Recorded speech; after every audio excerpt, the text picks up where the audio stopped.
Hey guys, welcome into another weekly portfolio update. Starting off here talking about stocks. So finally had a green week. We're up about $900 this week on the stocks. I also deposited $1,000 NZ, so adjusted from last week's numbers. I also only bought one thing here this week, and that was Tattooed Chef. So a lot of stocks are up this week. So I didn't buy really anything else other than $160 of Tattooed Chef, and my 1k deposit was after that, so right at the end of the week pretty much. Thursday, I had that money for the last day of the market being open, but I didn't buy anything, waiting for next week. So there's quite a few interesting things that happened this week. The first one was Monday. It was an incredibly volatile day. My account was up, I think it was $3,907 or 8.19%, which is absolutely insane. It's the largest single day move my account has ever had. It's almost equivalent to the largest 1 week move that my account's ever had. So yeah, that was a huge up day, 8% for my entire portfolio, 8.19%. Absolutely insane.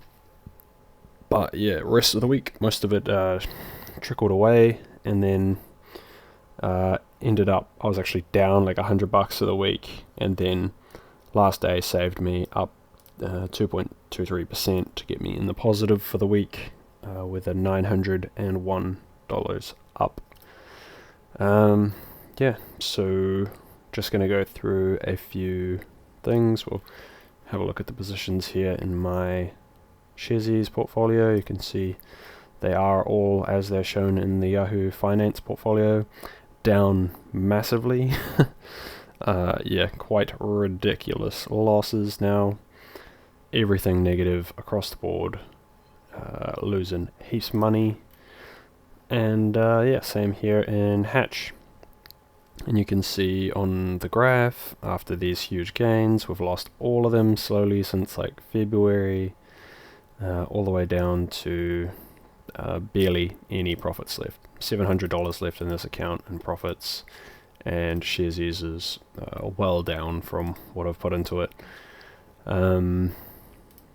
So yeah, we'll just go through what the indexes did this week. So yeah, the S&P 500 was up 1.55%.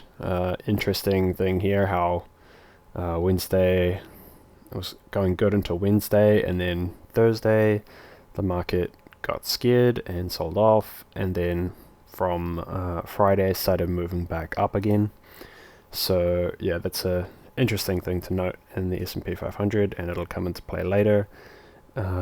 Same with the Nasdaq, similar kind of thing, but also ended up 2% anyway, 1.55% for the S&P 500. And the Russell almost keeping up, passing the S&P 500, which is good to have the Russell outperforming, or one of the most undervalued indexes should be outperforming the most overvalued at the moment. So it's good that the Russell has outperformed the S&P 500, but it has not outperformed the Nasdaq this week. Moving on to my largest position. So Tattooed Chef was down this week. It was one of the reasons that I bought Tattooed Chef this week. Tattooed Chef trading at these prices is just insane. So I'm going to keep buying more shares when I can. Hopefully it moves lower again and I can buy more, because I've just put $1,000 into my Sharesies portfolio. So hopefully we'll get some more dip to keep buying. Next up is Corsair. So up 2.8% this week. Yeah, about in line with the market. A little bit better than the market. Palantir up 1.3%. Honest is another one that is in a good buy price for myself. Could continue to purchase some more shares especially if it stays under $6, and especially if it goes any lower.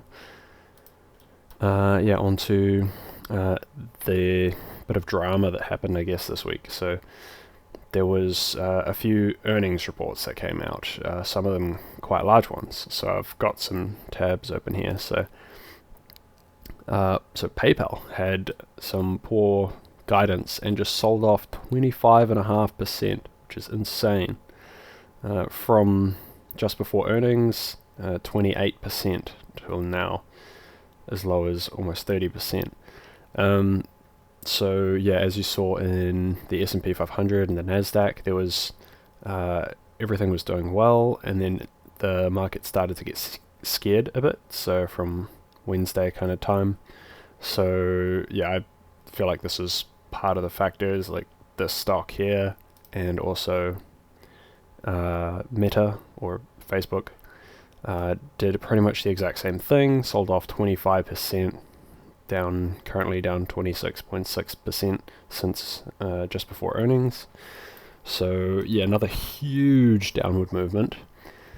So I mean, these aren't small stocks. Like, that is a ridiculously huge market cap, like, and fairly large market cap for PayPal as well. Like, these are some big stocks moving, like, relative to Tattooed Chef, which is like a 1 billion or something market cap. These are some big stocks, so they take a lot of money to move. So it'll be really interesting to see what happens next week when, I have Corsair. Corsair is reporting next week, and the following week I believe I have a few more of my stocks that will be, or the stocks that I hold that are reporting earnings. So some other ones that happened this week, so obviously PayPal and Facebook were the two that moved down, so it shows that the market can push stocks down if the earnings aren't doing well. Like in the current market, like back in February last year, we're in a market where even if they reported poorly, the stocks would still go up. And like before then, especially, like the market was just deeming that anything was good and stocks go up no matter what. But now we're in a market where people really are looking at earnings, and if you do bad earnings, or you, more to the point, you forecast worse earnings, then you get destroyed. So yeah, that happened. Then this is a weird one. So Amazon, if you would look over here, they reported after the close on Thursday. So after the close on Thursday is here, so Thursday to Friday. On earnings, they actually went up 11.8%. But back here, they dropped huge, along with when Facebook reported earnings.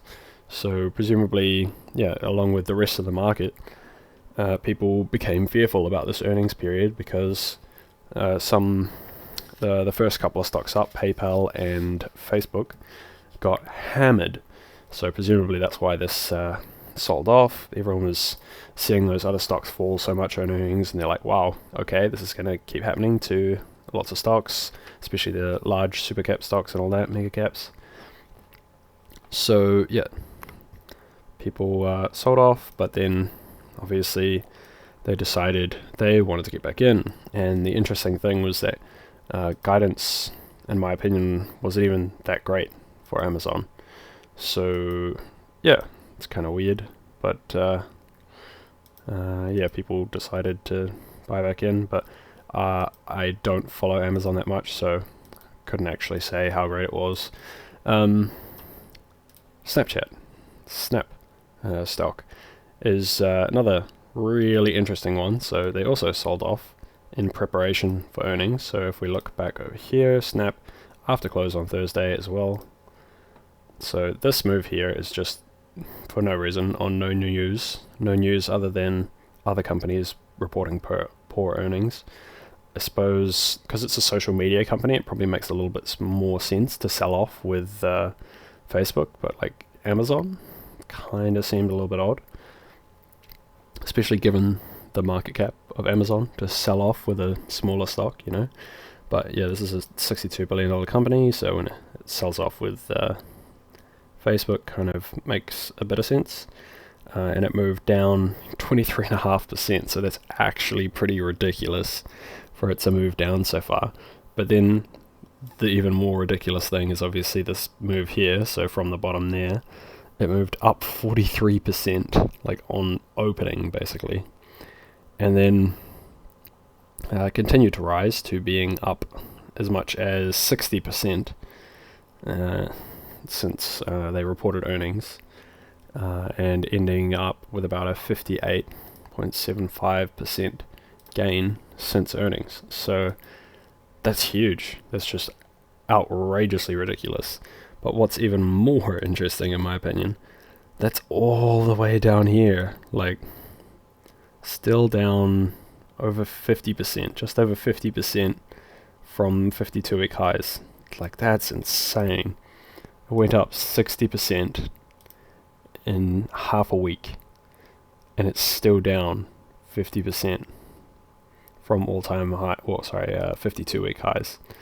Yeah, that's pretty crazy. That might be an all-time high actually. Yeah. So yeah, that was 50% from all-time highs. Yeah, that's insane. I can't even get over that. It's quite ridiculous. But I mean, that's where stocks have been pushed down to at the moment. Like, some stocks are just down so massively that they need a big jump, really. AMD, another one that reported. They reported after the close on Tuesday. So Tuesday to Wednesday is right here. They made an 11% move upwards, and they only held 4 to 6% of those gains. So yeah, fairly decent. So the reason I was looking at this one is it's more of a tech company, which is not too closely related with Corsair, but I mean, it's about as close as I could get just to looking at stocks that reported this week, like what's about as similar to Corsair as I can get. I don't believe Logitech's in here. Logitech is probably the best one to kind of forecast what Corsair is going to be doing, because they obviously sell a lot of similar products. But AMD obviously sells a lot of computer type products as well, so if AMD is doing good, which it did, moved up 11%, and hopefully that bodes well for Corsair when they report next week.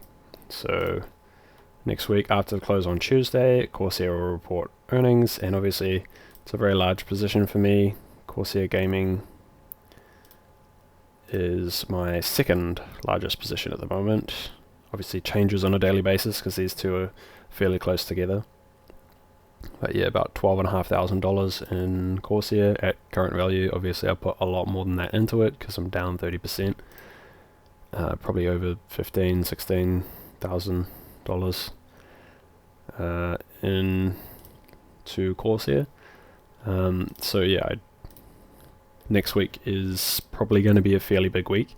When you look at stuff like Facebook and what was the other one that moved down? PayPal. Facebook and PayPal moved down about 25%, and then you look at other stocks that had strengthened earnings, like moving up 11%, and Google as well. Google did well, moving up 10%. Qualcomm also reported earnings in here somewhere, and they did well. So yeah, if they report good, they should have the potential to move quite well. Corsair could, but then this current market's also shown us that there is the potential for the stock to get absolutely devastated. So I've got $1,000 in the account, in my shares account, and if the market doesn't dip too much, then I'll have some of that left by Wednesday. And if Corsair Gaming does get destroyed on earnings, I will be able to buy the dip. If it doesn't, then yeah, I'll be happy, obviously, because I own a lot of the stock already. And yeah, I'll be very happy if it moves up. because yeah, I'm running out of money to put into stocks. As you can probably tell by how my buys have been slowing down a bit, especially this week.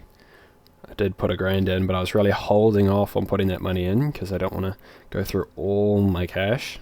So yeah, hopefully we get some positive movement in some of my stocks sometime soon. And the other stock that I was looking at here is Align. So Align is in a very similar market to Small Direct Club, and Align is reporting somewhere here sometime this coming week. Saw it in here somewhere, but yeah, they are reporting this week, and yeah, so I wanted to kind of have a look at how well they did in order to determine kind of what the market around that specific market is doing. Sorry, I was looking at the wrong one, that's why. Couldn't find... it's in here. It's in this one, I swear. But yeah, anyway. Align... Oh, there we go, finally. Align reported this week, and yeah, they obviously had a small up week, but nothing too major. They reported on... Wow, their logo is really hard to find. It's not very... doesn't really stick out like others like Snapchat and Spotify and stuff. So they reported after the close on Wednesday. So if we look at the stock, Wednesday to Thursday, they actually dropped off initially about 5%, and then ended up moving upwards, and then down again, and then back up. So I was just trying to look at that as a kind of a future indicator for what Small Direct Club will be doing. So yeah, really not a lot from that, to be honest. But I mean, so long as the stock doesn't get destroyed, I don't know. I mean, I don't really care. Could potentially buy more Small Direct Club if it does go down, but it is quite a large position for me already, considering the risk potential. Yeah, so hopefully the earnings are good. And yeah, Corsair, I don't have any predictions at all on how well their earnings is going to be or which way they're going to move. That's not really what I do. I don't predict stuff because, I mean, I'm a noob in the market relative to a lot of people. You know, I've been in the market just under 2 years now, and I don't think that I can predict what it's going to do, but that just means I have to plan for either outcome. If Corsair goes up, that's great. I don't have to do anything. If it goes down, I'll buy the dip. So I just have to stick with like that method, which pretty much makes sure that in the long run, so long as I've picked good stocks, I will win, essentially. You know, I'll make out positive on the stocks. Yeah, so that's pretty much the only one that I have to look forward to next week. I don't really own any other stocks that are going to be reporting next week, surprisingly. But the following week I should have some more, and I'll bring that up in next week's video. Yeah, that's pretty much all for stocks this week. Crypto's been having a good, past couple of days or so. It's up about $500 since last week, my portfolio is, and most of that is today. It's gone up 9.5%, and yeah, Ethereum that I've been mining is up to 3k now, 3k USD that is. So as you guys might remember, I just moved about half of an Ethereum to my external my crypto wallet from here.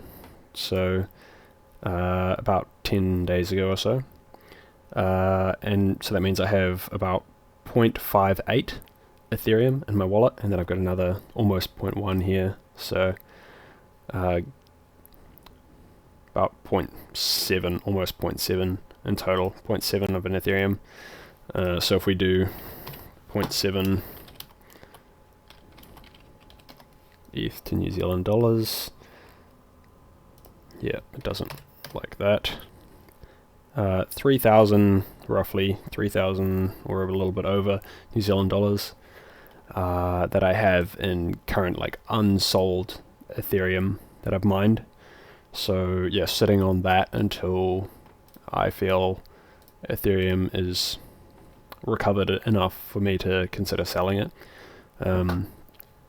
So it's still like 33% or something. Like it could still go up another like 40% just to get back to where it was. Sorry, reverse math. It's down 33% still. So it could still go up another 50% before it gets back to all-time highs. I'm not going to wait for all-time highs to sell, but if it gets back up to, I usually look at it in US dollars. USD price chart. Coin market cap's probably the best one. So yeah, I mean, if Ethereum recovers into about the 4K range, then I'll probably sell off some of it. I did want to wait for like 4.5K, but I mean, looking at the graph, like it didn't stay above 4.5K for long. So yeah, probably 4K. If it gets above 4K, I'll probably sell off some or all of my Ethereum that I've mined, not my crypto portfolio. This one, I will not sell this, but the mined crypto I will sell. Yeah, so pretty much all I have for crypto. Still got my mining rigs up and running, earning like $30 a day or so. So that's pretty good. And yeah, that's about it for crypto. So the last thing I have is my house, which has gone up 5K on the valuation this week. Saw some figures recently for Christchurch, and specifically the suburb where my house is. And Christchurch in the past year is up like, I think it was 40% or so, which was the greatest or the highest gain in the past year of all the major cities, at least, if not everywhere. So Christchurch has been doing well, and then the suburb that my house is in actually outperformed Christchurch as well by 5%. So I think it was around a 45 or 46% gain my house has had in the past 1 year, or the suburb that my house is in has had in the past 1 year. So yeah, that's pretty insane. Glad I bought my house when I did. So Christchurch hadn't seen much appreciation in the market before I bought. When I bought my house in like September 2020, Christchurch was the last city to kind of go on its run. So that's, yeah, well, I was pretty happy to get a house in Christchurch. Hadn't moved in like 6 years or something. Prices hadn't gone up, or 8 years since the earthquakes. So yeah, I was pretty happy to get into a market that was lagging behind the rest of the market, and it seems to have worked out for me really well. Sheer luck and chance. I can try and say that like I predicted it or whatever, but like I just saw that Christchurch was cheaper than everywhere else, and I thought that eventually they'd come in line, but obviously that's like a really uneducated conclusion to draw. Like it's based off of human psychology, barely. It's essentially just a thought that I had, and I based that investment decision off of that, and it turned out really well. So pretty much sheer dumb luck. But I mean, when you bet on investments, things like stocks and property, like those things generally go up over time. So making bets or investments on those things, you're more likely to come off as a winner than if you had to gamble on something with even odds, which is, I mean, essentially the difference between investing and gambling, right? With gambling, you have like 50% or less odds. With investing, you have greater than that odds. generally you come out a winner investing, unless you do it badly, like me, down so much. But yeah, over time should come back out in the green. Yeah, so happy to be investing from a young age, still 25. Yeah, that's pretty much everything I have for this week, so thanks for watching. Leave a like and a comment to support the channel, and subscribe if you want to see more content, and that's all I have this week, so see ya.